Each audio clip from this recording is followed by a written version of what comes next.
Hello, everyone, and welcome to another episode of Selling Greenville, your favorite real estate podcast here in Greenville, South Carolina. I'm your host, as always, Stan McCune, realtor right here in the Greenville-Spartanburg area of South Carolina, and you can find all of my contact information in the show notes if you need to reach out to me for any of your real estate needs. Just a reminder, as always, please like the show, especially if you're on YouTube. It's really simple. There's a thumbs up button. Just hit it. Hit that right now if you're on YouTube. And please make sure you hit the little bell to subscribe, or subscribe in whatever podcast platform or app that you're using. If there's any feedback you can give on that, that'd be great too. 5 stars, little review, all of those things I would really appreciate if you guys could just take a second. If you're getting something out of this content, please do that. Today we need to talk about new construction, okay? And there's a reason why, and that is because really the past 3 years, 2 things have really dominated the market, and that is the sudden increase in mortgage rates, and then basically their inability to come down to affordable levels, and then a whole lot of new construction being built pretty much everywhere. Okay. Now we've talked a lot about rates, right? I've done a ton of episodes on rates. If you're interested in the mortgage rates discussion, just go back and listen. You'll find a bunch of content that I've done on mortgage rates, but we've not talked as much about new construction. I have talked about it a little bit, but I have not talked about it in a ton of detail. And the time has come, okay? The time has come. We need to talk in a little more specificity about what's going on in the greater Greenville area when it comes to new construction, okay? And I want to start by saying this. In some areas, it's actually cheaper now to buy new construction than it is to buy an existing home. It's never been that way before. And this is not just in Greenville. This is like a nationwide thing.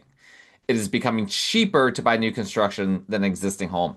That is not the way it's supposed to work, okay? When that happens, that means that something is broken in the market. That means something is off. Something is not working the way it's supposed to. And the result has been that many people who didn't start searching or didn't start their real estate search targeting new construction end up with new construction because it's like, well,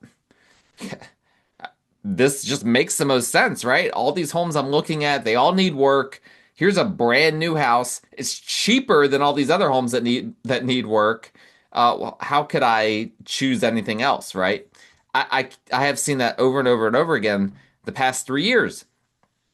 And it's starting to reach a point where it's like, okay, this is no longer just a trend that lasted for, but obviously coming out of the pandemic, there was going to be some weird things that happened. Obviously, when mortgage rates went way up, there were going to be some weird things that happened. And builders really took advantage of that, right? Remember builders putting out all those, when mortgage rates were 8%, you could get, a builder rate at 4.99%. Now, the APR is always way higher than that. Be aware that some of the numbers that they'll toss around are not quite what they look like on the surface. But it looked like, okay, this was going to be a trend that would go on for a few years and then die down. Well, it's now been over 3 years of a ton of new construction being sold. And it's not slowed down yet, okay? And I want to say this. One of the things we need to understand is that buyers have a ton of options right now in the new construction space, and that is part of what's going on. I'm going to show you guys, if you're looking on YouTube, I'm going to show you this little chart here. Unsold completed homes for sale. This is an insane chart, okay? This is a nationwide chart. This isn't specifically a Greenville chart, so keep that in mind. But number of unsold but completed homes, so these are homes that are completely built. They are at the highest level since roughly 2009 to 2010. That was when we were in the Great Recession, all right, the global financial crisis. And it still appears to be going up. Now, we're not yet at the peak, anywhere near the peak that we were at during the global financial crisis. The global financial crisis, we were almost at let's see here. We were almost at 200K. I'm just making sure I'm reading this correctly. Yeah, we were almost at 200,000 unsold completed homes. Right now we're at close to 120,000. So we're nowhere near where we were back then, but we're still at the highest level that we've been since then. Okay? So I think that that is some really important color. If you're looking for new construction, this is a great time. Okay? And if you're not looking for new construction, you're going to find that a huge percentage of the inventory that's out there is new construction. Because again, these homes are being completed and not sold by the builders at the clip that they were being sold at. Okay, now I get a lot of questions from people. Well, how is this builder? They'll see homes that are just sitting on the market by XYZ builder, and they'll ask me, as a realtor in your professional experience, what is this builder like? And listen, there are definitely some builders, production builders, that are better than others. And if you want to have a fun time, Google them, look up their reviews, and see that they all have terrible reviews. There's a reason for that. I don't judge builders off of those Google reviews at all, because the people that leave reviews on Google for a builder had a bad experience, right? It's a sample size anomaly. You don't get a lot of people that love their builder that go on there and leave them a 5-star review. That's just the reality of it. Now, all that being said, I'm not going to sit here and tell you that X builder is better or worse than Y. Okay? Here's the thing.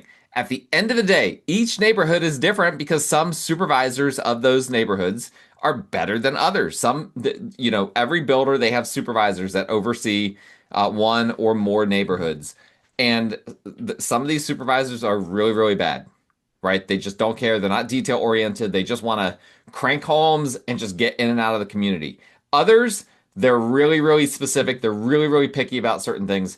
I talked to one that was like, he's really picky about what's going on behind the walls, all of the mechanicals, all of the plumbing, all of the electrical systems and everything. The HVAC system. His big thing is making sure that all of those are done really, really well. But when it comes to cosmetic stuff, it's just kind of like, they can live with that. Okay, they're buying a cheaper home. I'm going to make sure that their home is well built in terms of the structure and all the mechanicals.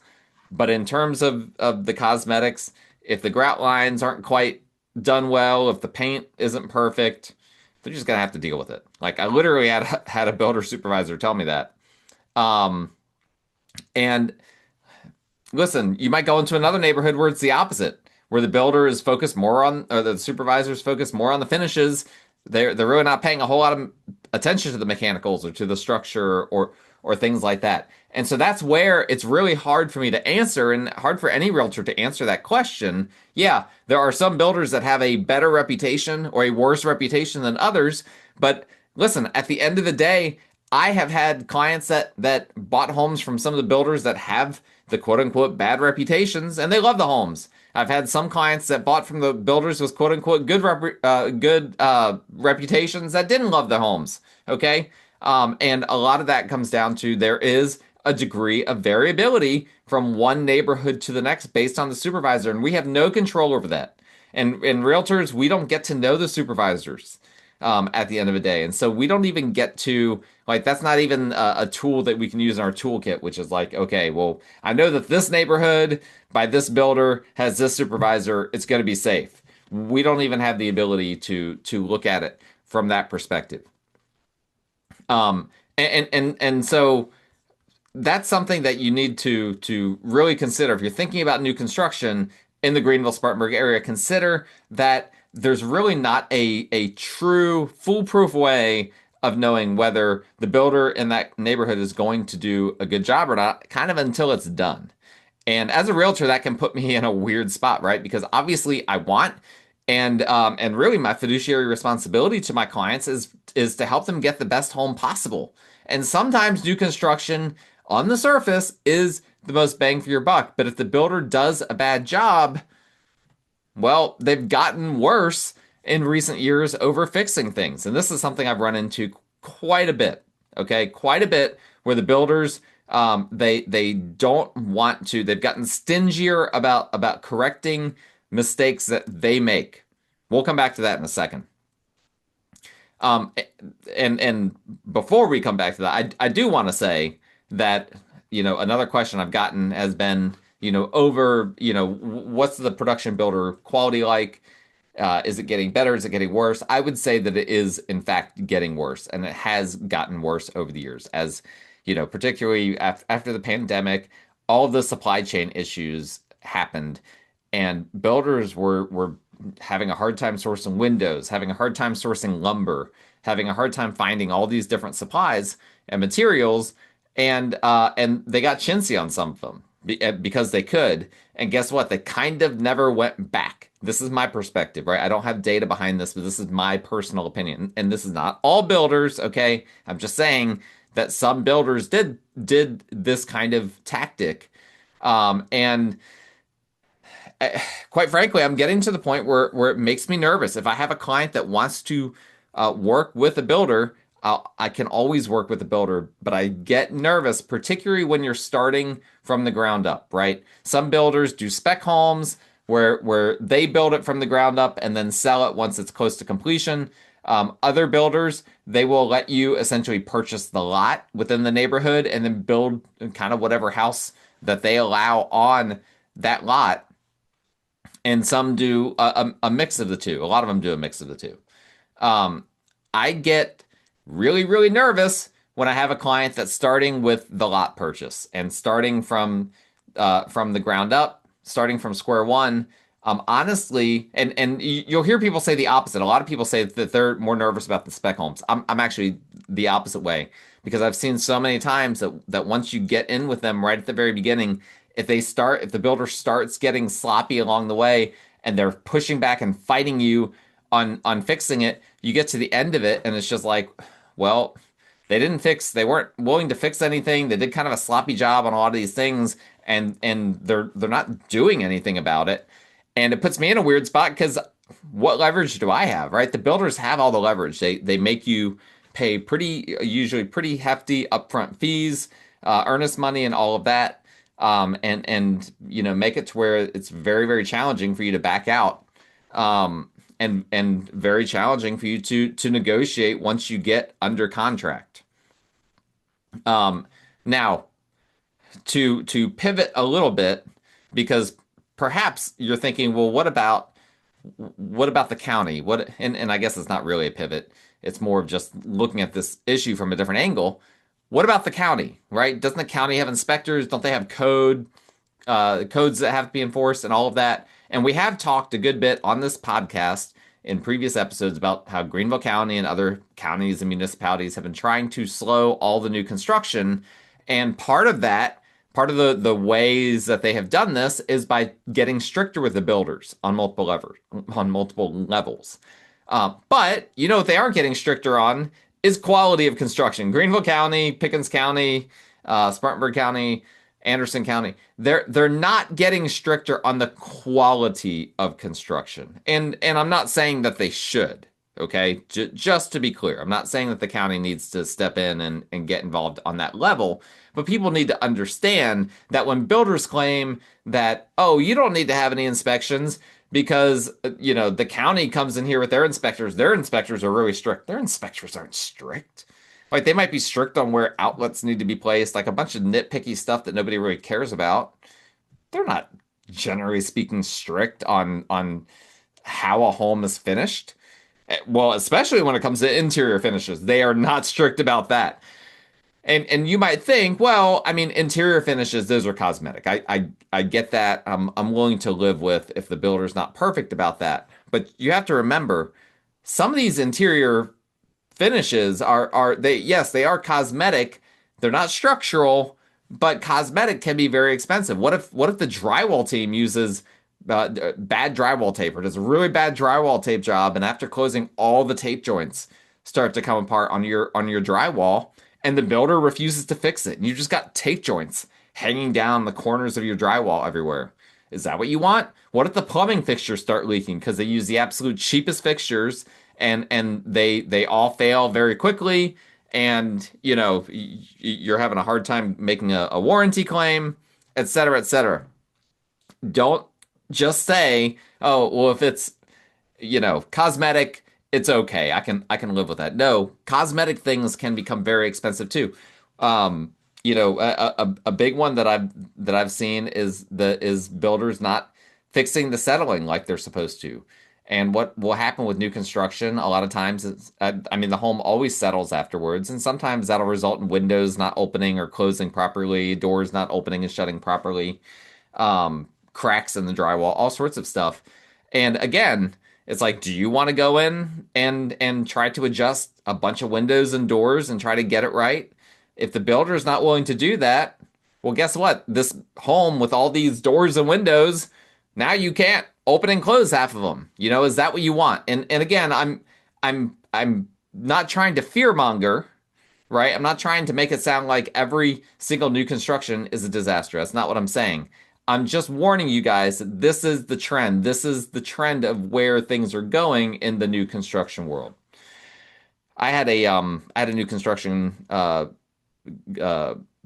closing recently, and my client, they opted to not have any third party inspections done, which is obviously the client's prerogative. I always encourage third party inspectors, not because, again, the county inspectors, they're not doing a whole lot. The builder inspectors, their inspectors that they have, they're not doing a whole lot. If you want to have a real unbiased opinion from a professional, you've got to hire and pay several $100s for a third party inspector. Well, I had some clients that they'd bought and sold a bunch of homes, so that they felt comfortable going at it themselves, and that was fine. So we did the final walkthrough with the builder, and and we walked through the whole house, and we spent very little time in the garage. When we were in the garage, I was like, it was like I noticed kind of like a wet spot, but then it was like we got distracted by something else, and it was like, all right, I'll come back to that. But we didn't come back to that. We didn't. I thought we were going to come back to the garage at the end. That's typically the way it works. We didn't. And so at the end, they were outside. The builder and my clients were looking at something, and I noticed again that I saw what looked like a wet spot in the garage. I'm like, okay, what's going on here? I go over there, and I find there's water actually dripping into the garage from the sheetrock. Something There was some kind of a pipe back there that was leaking, and I caught it. Now I'm not an inspector, obviously, but that was something that I caught. My clients didn't catch. The builder didn't catch it. I called them all in. I was like, "Hey, I think I found something here." And they went in there. They were just like, "Oh my gosh, yeah, this is the problem. Like someone drove a nail through a pipe or something that's causing this leak." And again, we caught that before closing. You catch that after closing. That could have been very, very challenging to get repaired. Because again, if you're having once you buy the house, yeah, they've got these warranties and all of that.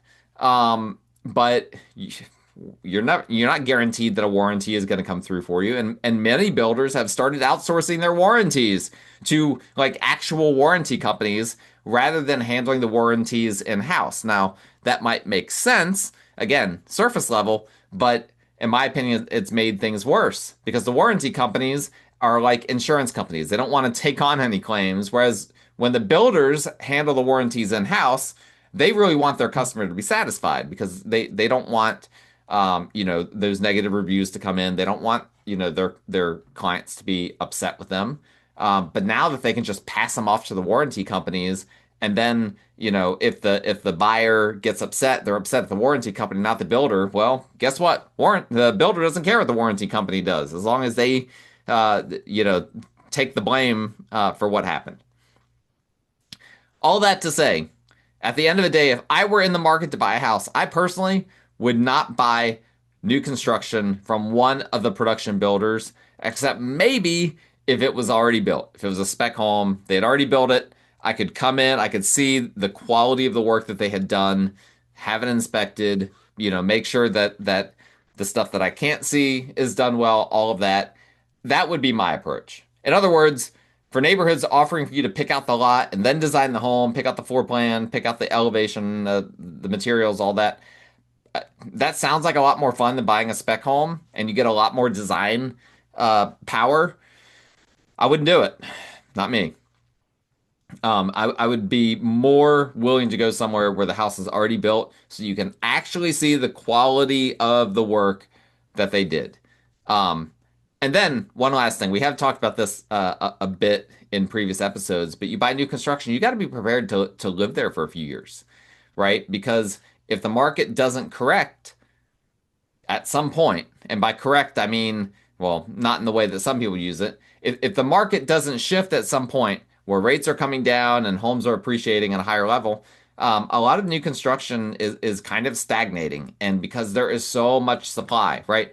I showed you that chart earlier that showed all of those completed homes that are for sale, new construction. That's the problem, right? If you've got a house that's 2 or 3 years old, you're not going to be able to sell if there's all that supply of new construction. You're going to have a hard time selling if there's all that supply of new construction. Because again, do people want a 2 or 3 year old house or do they want a brand new house? Most people are going to go for the brand new house. Now, if you've got a 20 or 30-year-old home, you might be in better shape because that might be built in a way that is more tasteful or considered higher quality construction than a brand new house. But if you buy a house brand new and then you want to move in a couple of years, there is no guarantee that new construction has gone up in terms of appreciation within just a couple of years. You've got to be prepared to live in there, I would say, for at least 5 years in order to really assure that your home has gained value during the course of your ownership. 2 to 3 years, it might gain value, but you're rolling the dice. You're definitely not guaranteed to get back the money that you spent going into it. So there you go. Those are a bunch of different thoughts about new construction. Curious to hear from you guys what you guys think. Again, it's an option and can be a good option for many people as long as you understand all of these potential pitfalls. And I want to make sure that you guys do understand those things. So thank you guys so much for watching or listening. Hit the subscribe button, like, rate, review, all those good things. My contact information is in the show notes, and we will talk again next time.